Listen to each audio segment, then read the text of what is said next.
श्री वृंदावन धाम का मानस दर्शन।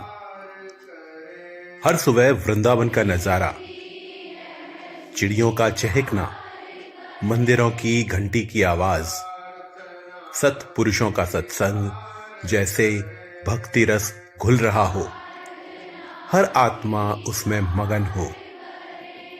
यह है खूबसूरती वृंदावन धाम की।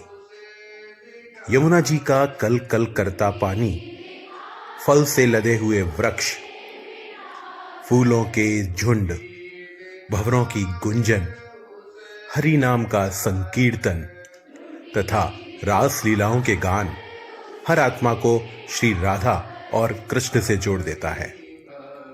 कोई गिरिराज जी की परिक्रमा कर रहा है तो कोई वृंदावन की, कोई जा रहा है निधवन तो कोई वंशीवट, कोई मदन टेर तो कोई मानसरोवर, कोई भागवत वांच रहा है तो कोई गीता, कोई भक्तों को भगवान की कथा सुना रहा है और कोई भगवान के मीठे वचन गा रहा है। ऐसा लगता है कि सब तन मन धन से भगवान के श्री चरणों में अर्पित हो गए हों। ऐसा नजारा है हमारे वृंदावन धाम का।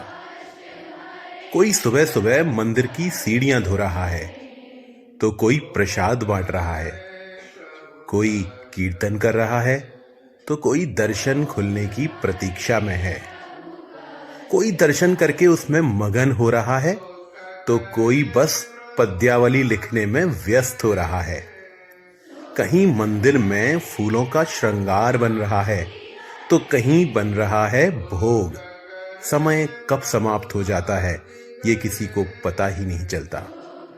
न किसी को अपनी अवस्था का ध्यान है, न ही किसी को अहंकार है, नहीं कोई झगड़ा न कोई लड़ाई है। सब मिलजुल कर निस्वार्थ प्रेम जगा रहे हैं अपने और दूसरों के हृदय में। प्रातः काल के यह सुंदर दर्शन इस वृंदावन धाम के, यहाँ किस रूप में भगवान मिल जाएं कुछ पता नहीं। ऐसी अद्भुत धरती को हम शत शत नमन करते हैं। इस धाम में आने वाले हर किसी के हृदय में श्री श्यामा श्याम की अद्भुत छवि है।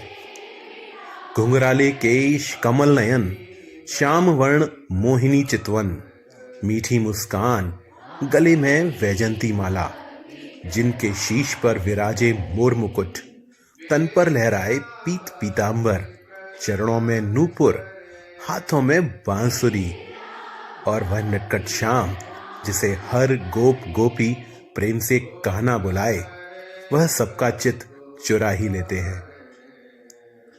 भोली भाली चंद्रवदन, चंचल नयन, सुंदर मोहिनी स्वरूप, गौरवर्ण, मधुर मुस्कान, मनमोहिनी, रसिक वंदिनी, शीश चंद्रिका धारिणी, कनक समान शोभायमान, भूषण बिना विभूषित वृंदावन धाम की अधिष्ठात्री देवी हमारी श्रीमती राधा रानी है। यहाँ नित्य प्रातः से लेकर रात्रि तक हर कोई केवल श्री राधा कृष्ण की सेवा में ही रत है। दोपहर 8 याम श्री युगल सेवा एक काम, राधे राधे से गूंजे गलियां, ऐसो है वृंदावन धाम।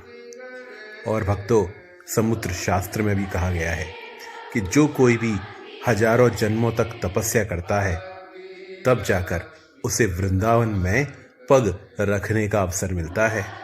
जय श्री कृष्ण, जय श्री राधे।